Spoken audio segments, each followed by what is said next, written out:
ఇది మంచి, ఇది చెడు అని తెలుసుకొని మంచిని స్వీకరించి చెడును విసర్జించడం అనేటటువంటి లక్షణం ఉన్నదే అది మానవుల్లో తప్ప ఇంకెక్కడా లేదు కనుక అందువల్లే ఆదిశంకరుల వారు ఒక మాట అన్నారు, జంతూనాం నరజన్మ దుర్లభం. ప్రపంచంలో మానవ జన్మ ఉన్నదే అది సామాన్యమైనటువంటిది కాదు అన్నారు. అయితే హిందూ తత్వంలో 3 గుణములు చెప్పబడి ఉన్నాయి. ఏమిటవి? సత్వగుణం, రజోగుణం, తమోగుణం.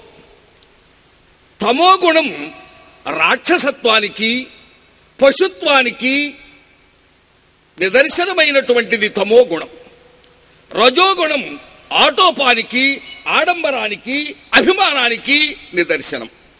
సత్వగుణం దైవత్వానికి లక్షణం.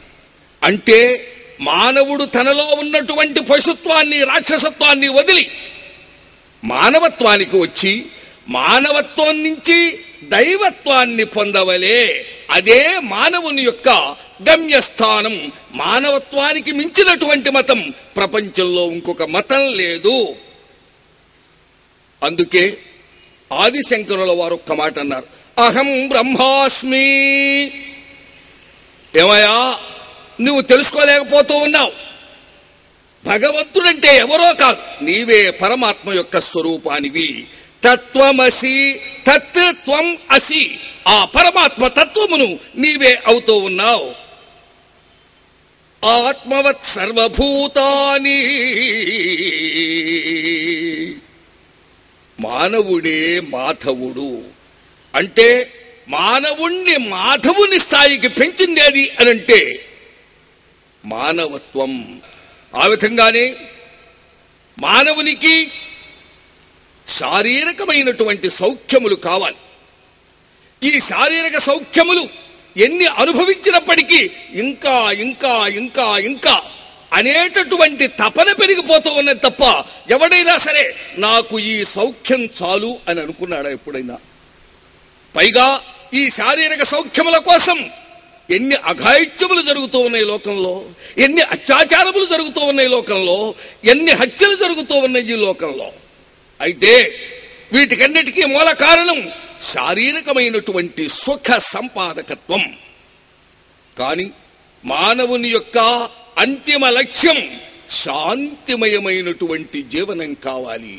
మానవుడు పరమశాంత స్వరూపంతో హాయిగా, అందుకోసమే మతం అనేటటువంటిది అవసరమైంది మానవ జాతికి.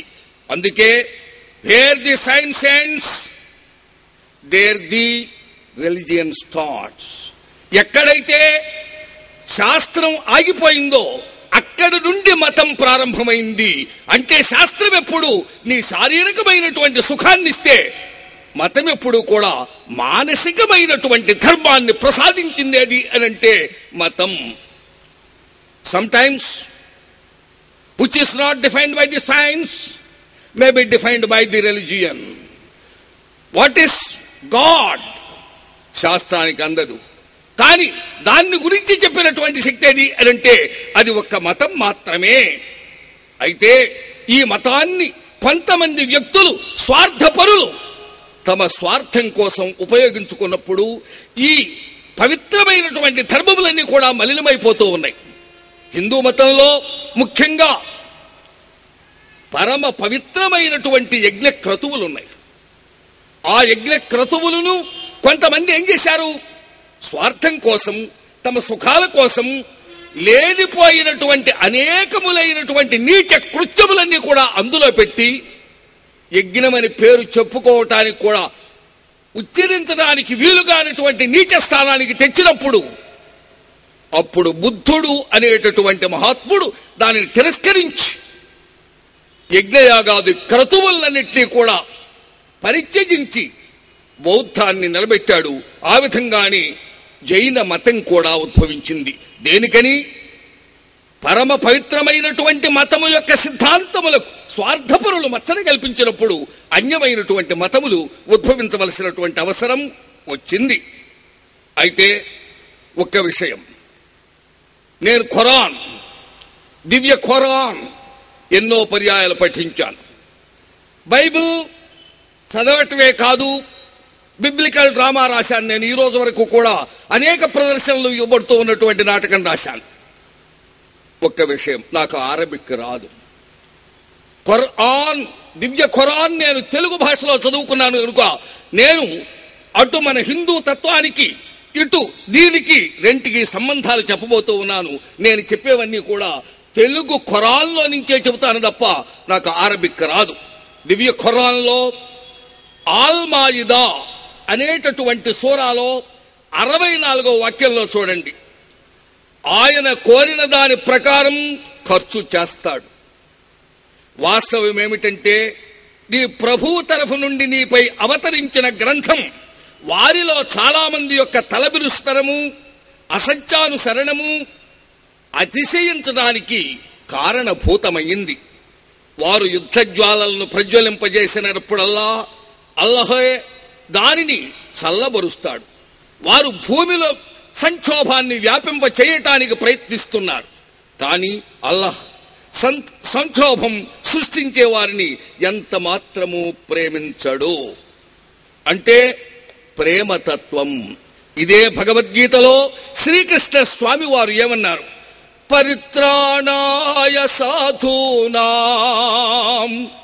వినాశాయ చ దుష్కృతాం ధర్మ సంస్థాపనార్థాయ సంభవామి యుగే యుగే. అర్జున, ఈ ప్రపంచంలో ఉన్నటువంటి దుర్మార్గాన్ని అణిచివేయటానికి, సన్మార్గాన్ని అభివృద్ధి చేయటానికి నేను ప్రతి యుగంలో నన్ను నేను ఉద్భవింప చేసుకుంటూ ఉన్నాను. అంటే ఈ సమాజంలో ఉన్నటువంటి యుద్ధ జ్వాలలను ఆపుతున్నాను అన్నాడు అల్లాహ్. అల్లా ఆ మాట అన్నాడు. అదే శ్రీకృష్ణ స్వామి వారు ఇక్కడ జరుగుతూ ఉన్నటువంటి ఈ భయంకరమైనటువంటి అధర్మాన్నంతా కూడా అణిచివేయటానికి నేనే పుడుతూ ఉన్నాను అన్నారు. అయితే భగవంతుడు అనేటటువంటిది మన పుల్లింగంలో చెప్పుకుంటూ ఉన్నాం గనక అక్కడ భగవంతుడు అనేవాడు కూర్చుని ఉన్నాడా, పడుకునున్నాడా, లేచినుంచున్నాడా? అది ఒక దివ్య తత్వం, ఒక దివ్యమైనటువంటి తేజ రూపమే తప్ప మనం అనుకున్నట్లుగా ఆయన ఒక మగవాడో ఆడదో అని భావించడానికి లేదు. అందుకే వేదం ఏం చెబుతూ ఉన్నది? యతో వాచో నివర్తంతే అప్రాప్య మనసా సహా. భగవంతుణ్ణి చేరటానికి నీ మనస్సు ఉన్నదే, ఆ భగవంతుని యొక్క స్థానం వరకు పోలేదు. ఎంత ఆలోచన చేసినప్పటికీ భౌతికమైనటువంటి శక్తితో భౌతిక లక్షణాలను పొందగలవు గాని ఈ భౌతికానికి అతీతమైనటువంటి పరమాత్మ ఉన్నాడే, ఆ పరమాత్మను భౌతికమైనటువంటి నీ మనసులో ఎలా అందుకుంటావు? అందుకోలేవు. అందుకే యతో వాచో నివర్తంతే, ఎక్కడైతే నీ యొక్క వాక్కులు వెళ్ళలేవో నీ అప్రాప్య మనసా సహా. మనస్సు ఎక్కడికైనా వెళ్తుంది, కానీ పరమాత్మ సన్నిధికి మాత్రం మనసు పోలేదు. అంటే మనస్సుకు అందేటటువంటి వాడు కాడు, మాటలకు దొరికేటటువంటి వాడు కాడు అని చెబుతూ ఉన్నది. ఈ భగవంతుడు సర్వాంతర్యామి, అన్నిటికీ మూల పురుషుడు, ఆయనే విశ్వమంతా. దీనిని హిందూ తత్వం ఎలా చెప్పిందో, దివ్య ఖురాన్ ఏ విధంగా చెప్పిందో చెప్తా చూడండి. అదే మహోపనిషత్తులో అన్నాడు, ఏకోహ వై నారాయణ ఆసీత్ న బ్రహ్మ నేశానః న రోదసి న నక్షత్రాణి న సూర్య న చంద్ర. ఈ అనంతమైనటువంటి విశ్వమంతా ఏమీ లేదట. ఎవరున్నారు? ఏకోహ వై నారాయణ ఆసీత్, ఒక్క భగవంతుడు మాత్రమే, నారాయణుడు మాత్రమే ఈ అనంతమైనటువంటి ప్రపంచమంతా వ్యాపించి ఉన్నాడు. న రోదసి, ఆకాశం లేదు, న నక్షత్రాణి, న బ్రహ్మ, బ్రహ్మ లేడు, ఈశానుడు లేడు. అయితే ఆ పరమాత్మ ఈ విధంగా ఉండకుండా తానే ఇన్ని రూపములుగా ఏర్పాటు చేశాడు అని మనకు మహోపనిషత్తు చెబుతూ ఉన్నది. ఇదే భావాన్ని దివ్య ఖురాన్ ఆల్ బఖరా సూరా 28-29లో నిజానికి ప్రాణం లేని మీకు ప్రాణం పోశాడు, మీ ప్రాణం తీసేది ఆయనే, తిరిగి